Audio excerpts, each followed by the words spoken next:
Namaste, welcome to Edu9 Career Guidance, Josh Innovations Private Limited, Edu9 Overseas Consultancy. ఈ వీడియోలో మనం government medical college ఏదైతే ఉందో పాడేరులో ఆ కాలేజ్ గురించి అయితే ఇన్ఫర్మేషన్ తెలుసుకుందామండి. అసలు ఎప్పుడు ఎస్టాబ్లిష్ చేశారో చూద్దాం, ఎలాంటి ఫెసిలిటీస్ ఉన్నాయో ఇవి కూడా మాట్లాడుకుందాం. ఈ కాలేజ్ వచ్చేసి రీసెంట్ గానే ఎస్టాబ్లిష్ చేయడం జరిగింది. 2023లో అయితే ఎస్టాబ్లిష్ చేశారండి.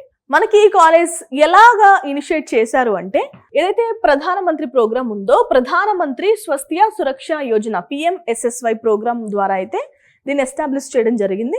కాలేజ్ ఇంటేక్ వచ్చేసి చాలా రీసెంట్ కాలేజ్ కదా, 50 సీట్లు ఇంటేక్తో అయిందే ఉంది. Doctor YSR university of health sciences అఫిలియేషన్లో ఉందండి కాలేజ్. సో కాలేజ్లో జరిగే ప్రతి యాక్టివిటీ అంటే ఎగ్జామ్స్కి సంబంధించి, నోటిఫికేషన్ సంబంధించి, షెడ్యూలు, కరికులం, దీనికి సంబంధించినవన్నీ doctor NTR university of health sciences వాళ్ళే టేక్ కేర్ చేస్తారు. నేను యాక్చువల్గా ఎన్టీఆర్ అంటున్నానని కంగారు పడకండి.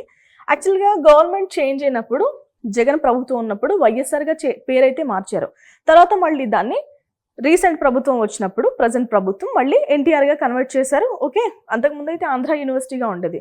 సో ఈ పేర్లు అయితే నార్మల్గా చేంజ్ అవుతున్నాయి. రైట్, ఇక మనకి NMC గుర్తింపు అయితే ఉంది. NMCకి కొన్ని నామ్స్ ఉంటాయి. ఆ నామ్స్ ఏ కాలేజ్ అయితే సాటిస్ఫై చేస్తుందో ఆ కాలేజ్కి మాత్రమే పర్మిషన్స్ ఇస్తారు. అండ్ ఇవన్నీ కూడా రెగ్యులర్గా చెక్ చేస్తారు. ఒక ప్రతి సంవత్సరం అడ్మిషన్స్కి ముందు అయితే NMC వాళ్ళైతే కొన్ని వాళ్ళ రెగ్యులేషన్స్కి మ్యాచ్ అవుతున్నారా, రీచ్ అవుతున్నారా లేదా అనేవి చెక్ చేస్తారు. కాలేజ్కి పర్మిషన్ ఇవ్వాలా లేదా కూడా చూస్తారు. మీకు తెలిస్తే రీసెంట్గా అయితే తెలంగాణలో ఒక కాలేజ్, ఆంధ్రాలో ఒక కాలేజ్ అయితే పర్మిషన్స్ ఈ సంవత్సరం ఈ అకాడమిక్ ఇయర్ అయితే కోల్పోయింది. మరి అవి మళ్ళీ రీగెయిన్ అవుతాయి, అది తర్వాత విషయం. రైట్, ఇక లొకేషన్ గురించి మాట్లాడుకోవాలంటే ఇది పాడేరులో ఉందండి.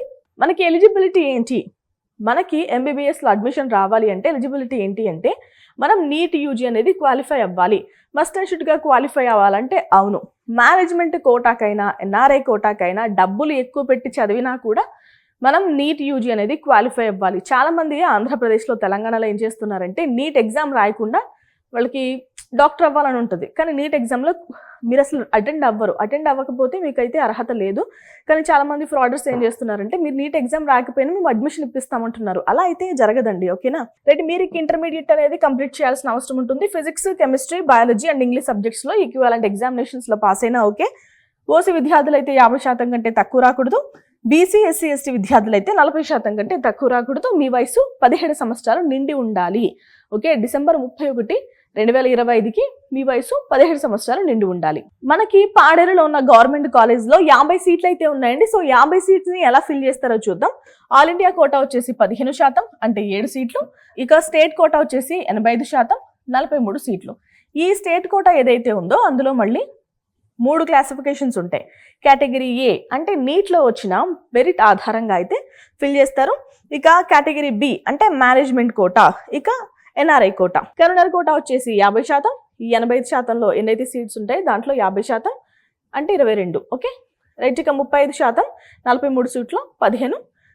ఈ 15% NRI కోటా వచ్చేసి 6 సీట్లు. ఇవన్నీ కూడా మనకి ఇక్కడ నుంచి స్టేట్ కౌన్సిలింగ్ ద్వారా జరుగుతాయి.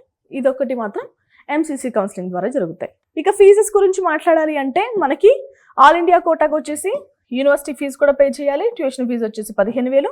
ఇక స్టేట్ కోటాలో మనకి 3 టైప్స్ ఉంటాయి అన్నాను కదా. కేటగిరీ A వాళ్ళైతే 15,000 రూపాయలు, కేటగిరీ B వాళ్ళైతే 12 లక్షల రూపాయలు, NRI కేటగిరీ వాళ్ళైతే 20 లక్షల రూపాయలు అనేది ప్రతి సంవత్సరం ట్యూషన్ ఫీజుగా అయితే మీరు పే చేయాలి. ఓకే, మీరు ట్యూషన్ ఫీజెస్ కాకుండా ఇతర ఫీజెస్ కూడా ఉంటాయి, రిజిస్ట్రేషను, అడ్మినిస్ట్రేషను.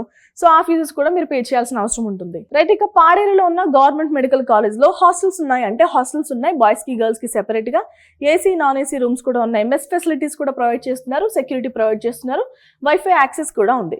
సో మనకి షేరెడ్ రూమ్స్ అయితే ఉంటాయండి. ఓకే, బేసిక్ ఫర్నిచర్ అయితే మనకి కామన్గా అందిస్తున్నారు కాలేజ్ వాళ్ళు. ఇక హాస్టల్ ఫీజు గురించి మాట్లాడాలి అంటే, హాస్టల్ ఫీజు వచ్చేసి 10,000 రూపాయలు. మెస్ ఛార్జెస్ వచ్చేసి 15,000 నుంచి 20,000 రూపాయల వరకు అవుతుంది. యాన్యువల్ డెవలప్మెంట్ ఛార్జెస్ వచ్చేసి 2,000 రూపాయలు. సో ఇది పాడేరులో ఉన్న గవర్నమెంట్ మెడికల్ కాలేజ్ సంబంధించిన ఇన్ఫర్మేషన్. ఈ కాలేజ్లో మనం చదవాలంటే నీట్లో ఎంత ర్యాంక్ రావాలో చూద్దాం. మీరు కనుక BCA విద్యార్థులు అయితే మీకు 93,987 లోపు, ఇక BCB అయితే 96,384 లోపు, BCD అయితే 66,999 లోపు, BCE అయితే 1,33,809 లోపు, OC విద్యార్థులు అయితే 64,527 లోపు, SC విద్యార్థులు అయితే 1,56,357 లోపు, ST విద్యార్థులు అయితే 2,17,599 9 లోపు అయితే ర్యాంక్స్ రావాలి. ఓకే, ఇవన్నీ కూడా 2024కు సంబంధించిన క్లోజింగ్ ర్యాంక్స్ అండి.